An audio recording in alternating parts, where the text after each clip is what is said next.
"Buy your mosquitoes!" she called. She dipped her dark, large hand into the basin on her head, packed a handful of mosquitoes, and threw them into the air towards Mr. Chidok's compound. Phew! The mosquitoes flew like small black spirits, heading straight into Mr. Chidok's window, which was left open because of the heat. It was midnight in the quiet village. The moon was hiding behind clouds, and even the stars seemed afraid to shine that night. Dogs were sleeping. The goats were snoring softly. Everyone was in bed, resting after a long day. But one woman was wide awake. Her name was Mama Obi.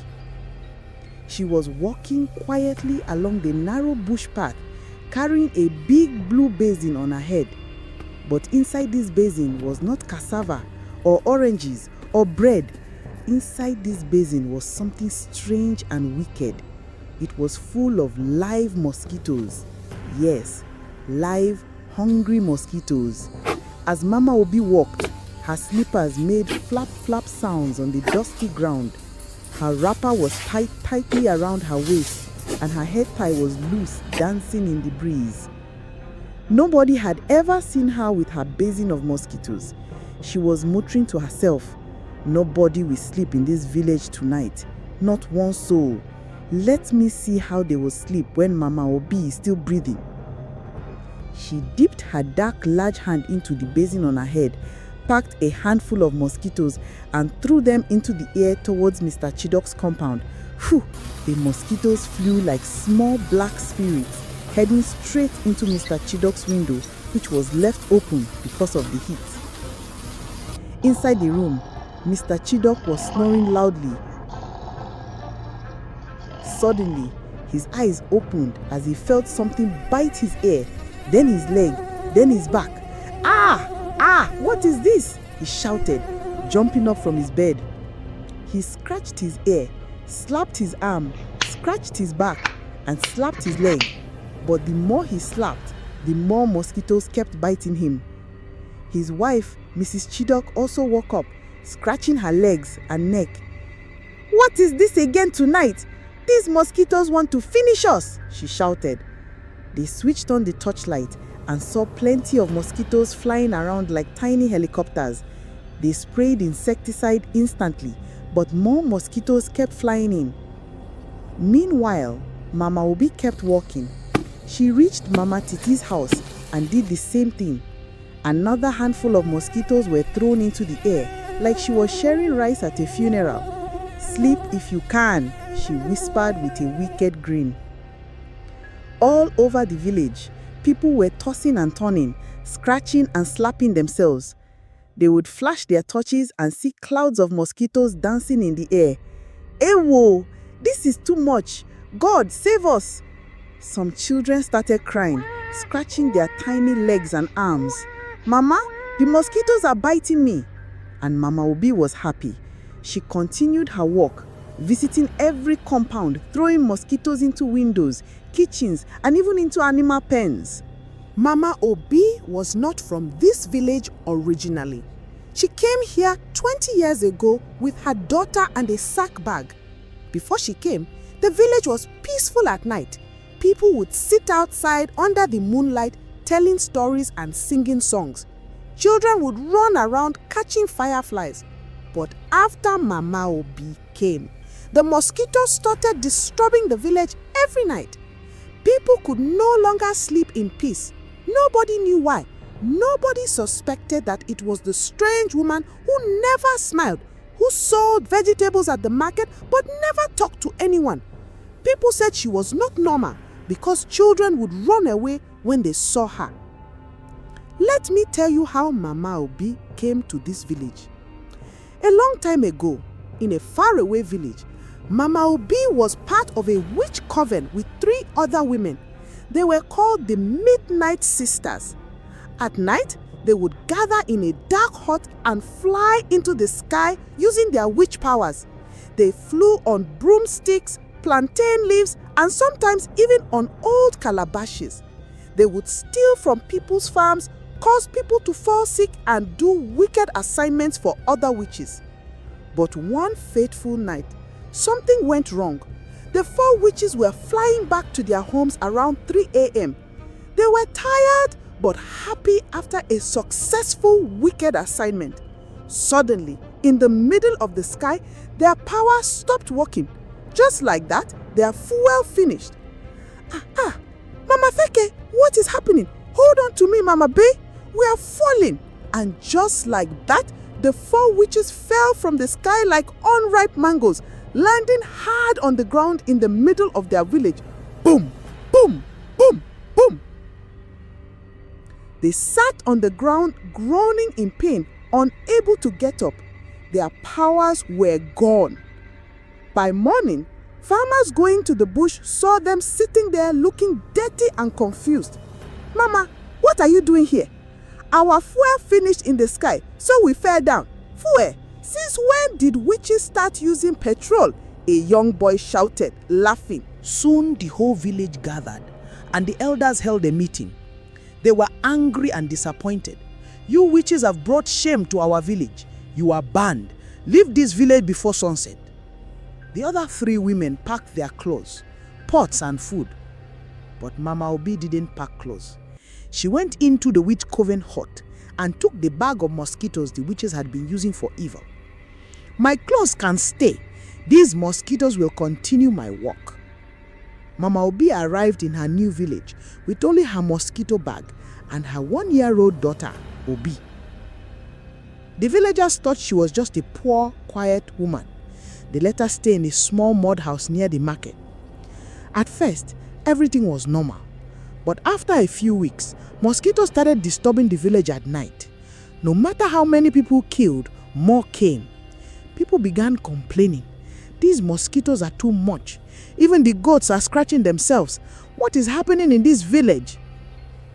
But nobody knew that every night, Mama Obi would wake up, pour her mosquitoes into a basin, and walk around the village distributing mosquitoes like a wicked Santa Claus. One night, Mama Obi went to Pastor John's house. She packed a handful of mosquitoes and threw them in through his window. But suddenly, she heard Pastor John's loud voice. Holy Ghost fire! Every mosquito from the pit of hell, catch fire now! Mama Obi jumped back, almost dropping her basin. This man wants to ban me. She hissed and tiptoed away. But even that did not stop her from visiting the next compound. Now every night, people are scratching and slapping themselves in their beds. They hang mosquito nets, but mosquitoes still enter. They spray insecticide, but mosquitoes keep coming. They light coils, but the mosquitoes are too many. Meanwhile, Mama Obi sits in her small dark room, laughing while chewing corn as she hears people shouting outside. This mosquito would kill me. They are biting my head. Is this how we will live in this village? That weekend, the village was hot and dusty as usual. The sun was shining, the goats were eating leaves by the roadside, and women were returning from the market with foodstuff on their heads. On the narrow bush path leading into the village, 2 young men with heavy bags on their backs were walking slowly, sweating and looking around curiously. They were NYSC Corps members, new in the village, ready to serve their country. One was Emeka, tall and dark, with small pimples on his forehead. He loved to smile and talk too much. The other was Akpan, shorter, with a round face and always looking serious. As they walked, Akpan complained, Emeka, this village is far. My legs are paining me. Emeka laughed. Don't worry, Akpan, at least it is quiet here. We will rest well. Just then, they saw a young lady walking ahead of them, balancing a black basin on her head, walking fast. It was Obi. Her wrapper was tied tightly, and she held her slippers in one hand while walking barefoot on the dusty road. Emeka looked at her and immediately smiled sheepishly. Akpan, see that fine girl. Akpan looked at him and rolled his eyes. Emeka, don't start. We just entered the village. But Emeka ignored him. They walked faster and greeted Obi. Good afternoon. Obi looked at them with her sharp eyes but did not smile. She just nodded and kept walking fast. Emeka, still smiling, said, Please, we are looking for the NYSC Corps lodge in this village. Obi stopped, pointed her finger towards the small dusty path on the left and said in a dry voice, Follow that path. You will see it. And before Emeka could ask another question, Obi turned and continued her fast walk, leaving a small cloud of dust behind her. But Emeka was not ready to give up. "Ah, wait! Do you have a phone number we can call if we need help? Or maybe we can visit you one day," Emeka shouted, still smiling like a small child asking for sweets. Obi did not even turn her head. She kept walking faster now and soon disappeared behind the trees. Akpan shook his head and laughed. "You and women, Emeka. You don't even know this village and you are looking for a woman already." Emeka shrugged. "Forget Akpan. Nothing will happen. Let me just find something small to enjoy here." Akpan looked at him and warned, "Be careful. We don't know this village." They followed the path Obi showed them and soon saw a small house with peeling paint and old windows. It was the corpse lodge. Inside there were 2 old beds, a small table and a chair. The windows had holes and the door made a creak sound when they opened it. Emeka dropped his bag and lay on the bed, stretching his legs. "Ah, finally we can rest." Akpan laughed. "Rest? You are the one who said we won't rest in this village." They swept the room, arranged their bags, and ate the bread they bought from the market before lying down to sleep. But that night was the night of Mama Obi's mosquito mission. When the moon rose, Mama Obi woke up, took her big basin of mosquitoes, and started her midnight walk around the village. She threw mosquitoes into people's windows and opened doors, laughing softly as she walked. When she reached the corpse lodge, she stopped and looked at it. "Ah, new people in the village. Let me welcome you properly," she whispered. She dipped her hand into her basin and packed a big handful of mosquitoes. Whoosh! She threw them towards the window of the corpse lodge. The mosquitoes, like soldiers, flew in through the broken window holes and entered the room. Emeka and Akpan were sleeping, tired from their journey. Suddenly, Emeka felt something bite his leg. Then another bite on his hand. Then another on his neck. "Ah, what is this?" Emeka shouted, scratching himself. Akpan woke up too, scratching his arms. "Ah, mosquitoes, Emeka. These mosquitoes are too much." They turned on their small rechargeable lamp, and their eyes widened. The room was full of mosquitoes flying around like black smoke. Emeka stood up and started clapping his hands in the air, trying to kill them. Akpan used a small towel to wave around, but the mosquitoes kept biting. Emeka scratched and scratched, even on his face, neck, legs, and back. "Akpan, these mosquitoes are wicked," Emeka shouted, tears gathering in his eyes as he scratched. Akpan tried to laugh, but was busy scratching himself too. They covered themselves with wrappers, but the mosquitoes found their way in. The bites were so painful and many that Emeka finally broke into tears, crying like a small child. "I want to go home. I can't stay here. These mosquitoes will kill me." Very early the next morning, before the sun rose fully, Emeka woke up scratching and scratching, with red bite marks all over his body. His eyes were swollen from lack of sleep, and his legs were covered with mosquito bites. He wore his NYSC uniform in a hurry. Akpan, still lying down, asked, "Emeka, where are you going?" "I am leaving this village today. I can't stay here. These mosquitoes will kill me." Without waiting for Akpan, Emeka picked his bag and walked quickly on the dusty path towards the local government office in the next town. He was scratching his legs, hands, and even under his armpit as he walked, crying softly. When he reached the local government office, he went straight to the NYSC desk, scratching himself and looking like someone who fought with a beehive.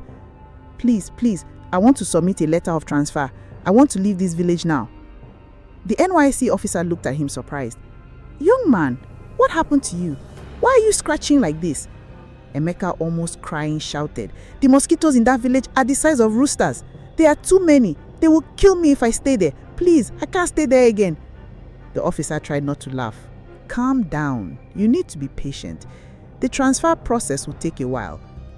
When Emeka heard that, he burst into tears right there in the office. "No, I want to leave now. Please, I am begging you."